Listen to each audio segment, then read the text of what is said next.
नमस्कार साथियों। आज हम एक त्रिभुज को 3 भागों में बांटना सीखेंगे। एक त्रिभुज दिया होगा परीक्षा में, उस नाप का त्रिभुज बनाना है। उसके बाद उसको 3 भागों में विभाजित करना होता है। विभाजित करने वाली रेखाएं दिए हुए त्रिभुज की आधार रेखा के समांतर जानी चाहिए, ऐसा बोला जाता है परीक्षा में। तो यहाँ पर त्रिभुज दिया हुआ है कि 4.5 सेंटीमीटर, 5.7 सेंटीमीटर और 7.2 सेंटीमीटर भुजा वाले एक दिए हुए त्रिभुज को 3 समान भागों में ऐसी रेखाओं द्वारा विभाजित करो जो त्रिभुज की आधार रेखा BC के समांतर हों। आधार रेखा BC के समांतर वो रेखाएं जाएं जो त्रिभुज को 3 भागों में विभाजित करें। ऐसी 2 रेखाएं खींचना है। 2 रेखाएं खींचते ही त्रिभुज 3 भागों में विभाजित हो जाएगा। तो पहले तो दिया हुआ त्रिभुज बनाते हैं। देखिए ये त्रिभुज किस तरह बनता है। एक सिंपल सी लाइन खींच ली, सरल रेखा, और आधार रेखा ये तीनों में से जो भी आप रखना चाहें उसको आधार रेखा रख सकते हैं। हम यहाँ पर 5.2 सेंटीमीटर को 5.7 सेंटीमीटर जो दिया हुआ है इसको आधार रेखा रखेंगे BC।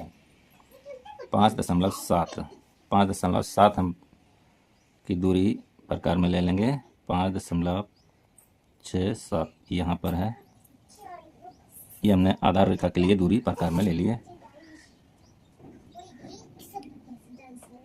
और एक चाप लगा दिया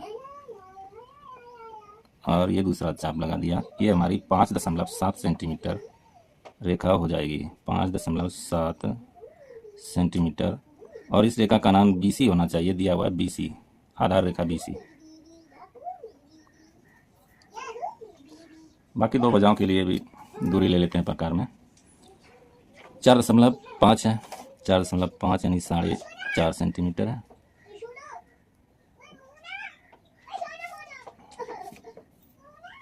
तो हम 4.5 सेंटीमीटर का यानी 4.5 सेंटीमीटर का एक चाप लगा लेंगे ऊपर की ओर। तीसरी भुजा 7.2 सेंटीमीटर है, तो हम 7.2 सेंटीमीटर की दूरी प्रकार में लेकर के चाप लगाएंगे, जो पहले चाप को कहीं ना कहीं काट जाएगा।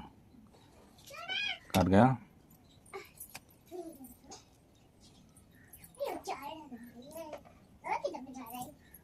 चाप द्वारा कटान बिंदु को B से मिला देते हैं। ये हमारी AB भुजा हो गई है जो कि 4.5 सेंटीमीटर की है, और AC को भी मिला देते हैं। ये 7.2 सेंटीमीटर है। ये 7.2 सेंटीमीटर। आगे देखिए क्या करना है। इस त्रिभुज को 3 भागों में बांटना है और वो रेखाएं जो इसको 3 भागों में बांटें वो आधार रेखा BC के समांतर होनी चाहिए। यहाँ से जाएगी, यहाँ से जाएगी, यहीं कहीं से जाएगी। देखिए एग्जैक्ट कहाँ से जाती है, उसकी क्या प्रक्रिया है समझने की कोशिश करेंगे। सबसे पहले AC पर एक अर्धवृत्त खींचते हैं। उसके लिए AC का मध्य बिंदु मालूम होना चाहिए। हम AC का मध्य बिंदु मालूम करेंगे। उसके लिए इसका लंबार्धक की जो प्रक्रिया होती है वो करेंगे।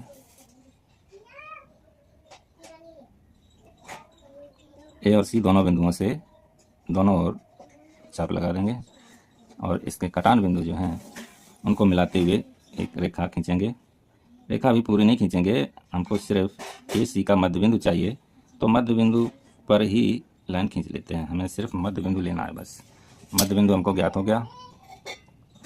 मध्य बिंदु यहाँ पे है, ये इसका भी कोई नाम रख देते हैं। मान लीजिए O रख दिया हमने इसका नाम। अब OA की त्रिज्या लेकर के हम एक अर्धवृत्त खींचेंगे जो कि रेखा AC का अर्धवृत्त होगा।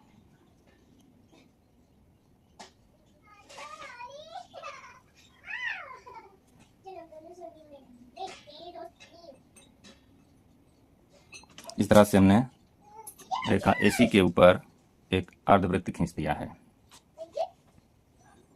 उसके बाद हम रेखा AC के 3 बराबर भाग करेंगे। 3 बराबर भाग करने की प्रक्रिया भी देखिए क्या होती है। A बिंदु पर एक न्यून कोण बनाती हुई किरण खींच लेते हैं इस तरह से, और इस रेखा पर 3 चाप लगा देते हैं किसी भी सुविधाजनक दूरी से 3 चाप लगा देते हैं। 1 2 और ये 3। तीसरे चाप को सी से मिला देते हैं। ये हमने तीसरे चाप को सी से मिला दिया। ये 3 है। 3 सी के समांतर ही बाकी 2 चापों से रेखाएं खींच लेते हैं।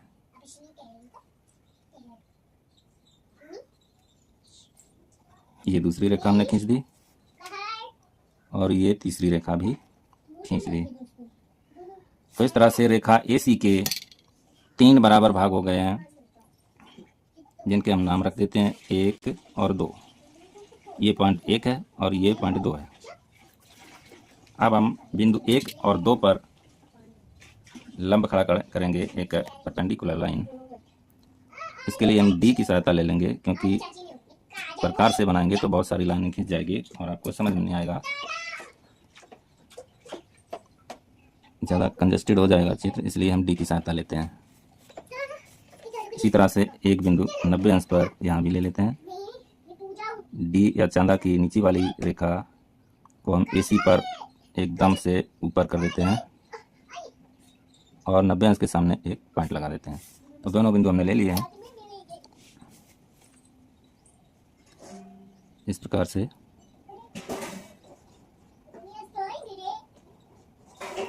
एक लाइन खींच दी और दूसरी लाइन भी ये हमने खींच दी है।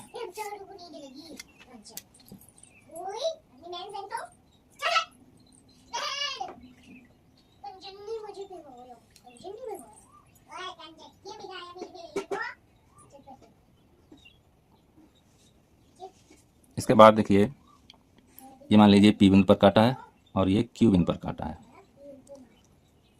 अब हम A बिंदु से AP और AQ की त्रिज्याएं लेकर के चाप खींचेंगे, जो AC रेखा को कहीं ना कहीं काटेगी। AP की त्रिज्या लेकर AP ले लेते हैं। AP हमने ले लिया है। चाप इस तरह खींचते हैं कि इन रेखाओं को काट जाए। AP हो गया। अब AQ की त्रिज्या हमने ले रखी है। AQ से चाप लगा देंगे। ये दोनों चाप रेखा AC को XY पर काटते हैं। ये X है, ये Y, XY। अब हम बिंदु X और Y दोनों से आधार रेखा BC के समांतर लाइन खींचेंगे, इस तरह से।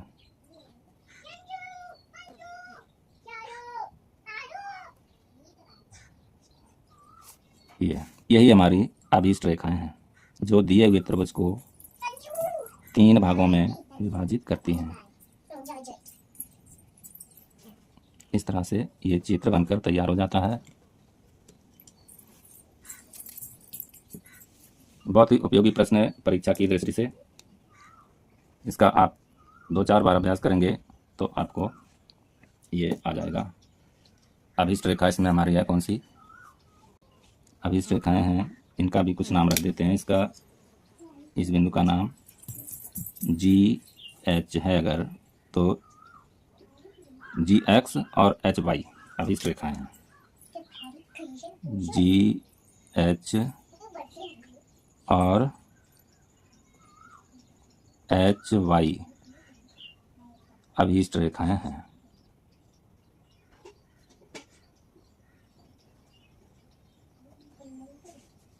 तो इस तरह से ये प्रश्न हल हो जाता है। IGD बॉम्बे और बोर्ड परीक्षा में ऐसा प्रश्न अक्सर आता है, तो आप इसको अभ्यास करके ज़रूर से तैयार करके रखना। वीडियो देखने के लिए धन्यवाद।